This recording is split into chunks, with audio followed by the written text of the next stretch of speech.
नमस्कार, live series में आपका स्वागत है। मैं हूं आपके साथ प्रीति झा।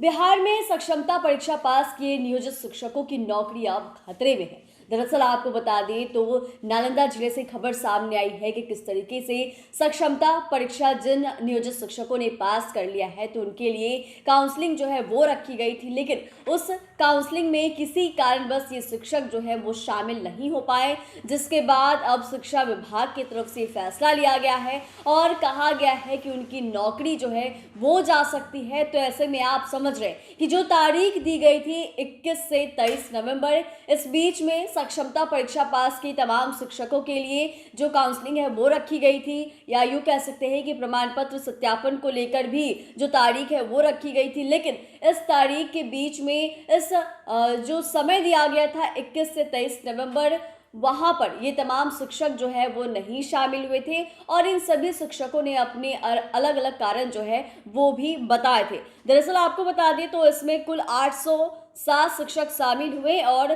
683 लोगों ने जो प्रक्रिया है वो पूरी की। हालांकि 71 शिक्षक किसी कारणवश शामिल नहीं हुए। वहीं 53 शिक्षकों की काउंसलिंग भी तकनीकी कारणों से नहीं हो पाई।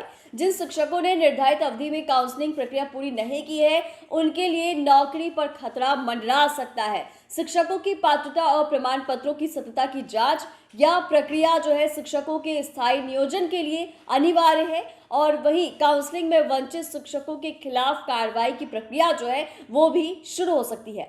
शिक्षा विभाग ने काउंसलिंग प्रक्रिया को लेकर शिक्षकों को पहले ही निर्देशित किया था कि अब काउंसलिंग से वंचित शिक्षकों के लिए विभागीय स्तर पर पुनः प्रक्रिया की संभावना पर विचार हो सकता है। तकनीकी समस्याओं से प्रभावित शिक्षकों के लिए अलग व्यवस्था जो है वो की जाएगी। तो ऐसे में आप समझ रहे हैं कि जहां एक तरफ यह भी कहा जा रहा है कि जो शिक्षक सक्षमता परीक्षा पास किए हुए जो नियोजित शिक्षक थे वो अगर किसी कारणवश इससे वंचित रह गए हैं तो इसके बारे में सोचा जा सकता है, लेकिन अभी भी ये पूरी तरीके से नहीं कहा जा सकता है कि वापस से काउंसलिंग जो है वो ली जाएगी। और वहीं जिन शिक्षकों को किसी तकनीकी कारणों के कारण काउंसलिंग में वो शामिल नहीं हो पाए थे उनको लेकर एक अलग से व्यवस्था जो है वो की जाएगी। वहीं काउंसलिंग और सत्यापन प्रक्रिया में शामिल ना होने के कारण इन शिक्षकों की नौकरी रद्द होने का खतरा हो सकता है। यह स्थिति सक्षमता परीक्षा पास करने वाले शिक्षकों के लिए गंभीर चिंता का विषय बनी हुई है।